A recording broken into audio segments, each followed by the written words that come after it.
is that this rule of thumb really pigeonholes you. And so, you know, with that in mind, if we take a look at the cycle of spending, we typically see in retirement it's generally anything but flat and normal and, you know, only adjusted for inflation. More often than not, when we meet with people who are, you know, just retired, early retirees, they typically are in a go-go mood. They have a lot of pent-up demand for things they've been putting off. They're generally very, very healthy, active, independent, want to go do and pursue things that they've been putting off while they've been preparing for retirement. Then after some time, typically what we see is we see a little bit more, you know, starting to slow. Still independent, you know, maybe a health issue here and there, nothing too big and major. But the point is that, you know, at this point you're much less likely to be spending the same amount of money that you were early on. So we see, you know, some uneven distribution. And then, you know, we have, you know, the rest of the phase of life, and I don't need to, you know, talk about those except to say that, you know, typically here we can see, you know, even less spending, but then it starts to ramp up because we have some spending related to medical costs or additional support and services. The point being that the flat level spending really is something that is problematic, and when you take a look at the safe withdrawal research, it somewhat pigeonholes you. So changing gears just slightly, how you draw from the portfolio is another interesting and important part of the discussion. So I want to take a moment here and just say, you know, this obviously relates to retirement income planning, but it's also for those of you who are on the call today that are in the accumulation phase. We talk a lot about, you know, the types of accounts that you have within your portfolio, and so this part of the discussion really is pertinent to you for that reason as well. And hopefully that'll become more clear here in a few minutes. So if you remember our example of Mr. and Mrs. England, they had a few types of accounts. They have their $250,000 after-tax account, they have their $600,000 IRA, and a $150,000 Roth IRA. So if we take a look at their income tax picture, which is usually where we start this analysis, what we want to do is we want to take a look at, you know, they have some portfolio income here, so about $10,000. They have their pensions, they have their taxable element of their Social Security, their adjusted gross income, their simple filers, so they have the standard deduction, their exemption that takes them down to taxable income of $91,300. If we follow the squiggly line up here to the tax tables, we can see that they're in the 25% marginal tax bracket. And jumping down here to this bottom table, we can see that the top of their tax bracket, their taxable income, they have about $48,000 in headroom within the marginal tax bracket. So the question is, what do we do with that headroom, if anything, and how does that play into to their, you know, draw from their portfolio? Well, scenario one would be that they could take the $45,000 here from their after-tax account. The benefit of doing so is that there's no increase to their current year tax bill, and it has the potential to lower their subsequent year's tax bill by reducing the amount of portfolio income. The downside of that is that they leave that $25,000 worth of headroom on the tax table, so to speak. You know, we don't know what's going to happen with the tax rates, future tax rates, and we certainly won't predict that. But you can make a pretty strong argument that that taxes are likely going to be going up. However, we don't know that. It's just one thing to keep in the back of our mind.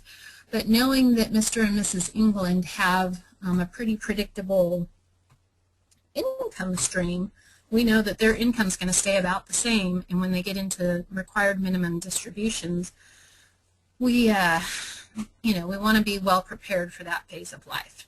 So at this point, we would like to talk about the merits of doing a $48,000 Roth conversion. That would be a discussion we would have.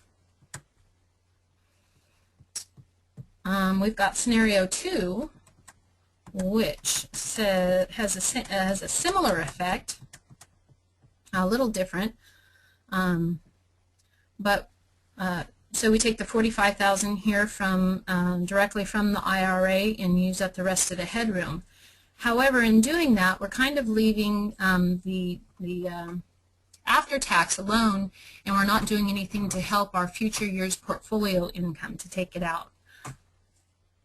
To reduce that in future years.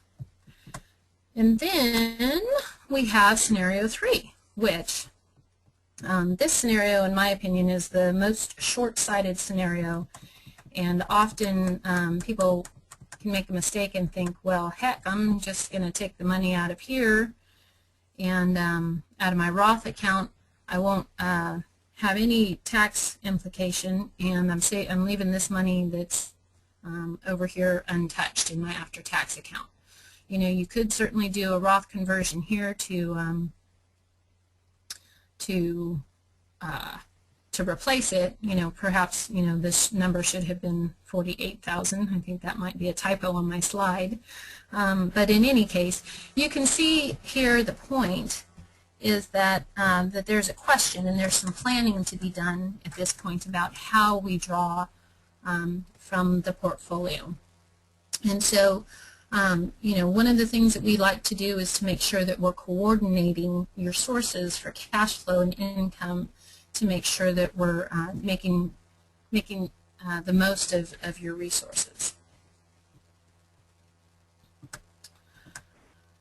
So the last element that I'll touch on today with regard to the retirement income planning is that of managing risk. And I'm going to circle back here to the safe withdrawal research and point to the importance of the underlying, one of the underlying assumptions, and that is having an adequate cash reserve. Many of you will hear us talk about cash floor and ceiling, and basically what that is exactly that in implementation.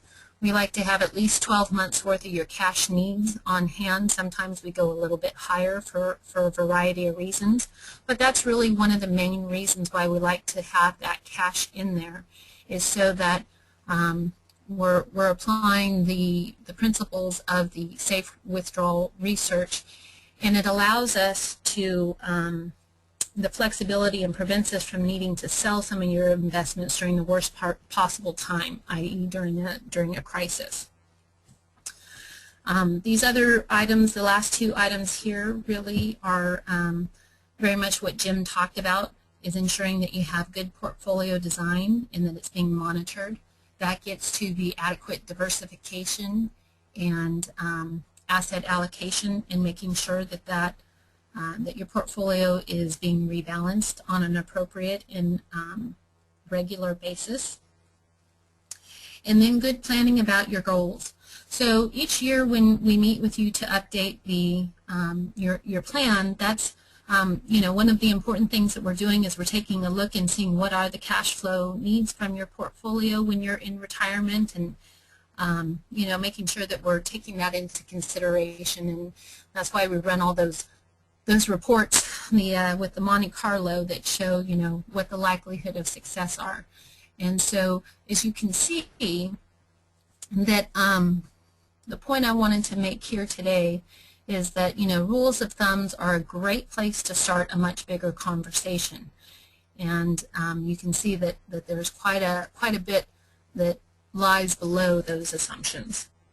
Retirement income planning is a dynamic process, and it's definitely what we do for you, and I hope that I've given you a better oversight and understanding of the work and the analysis that we're taking a look at when it comes to your income planning for retirement, and we appreciate that you are choosing to work with us. So with that concludes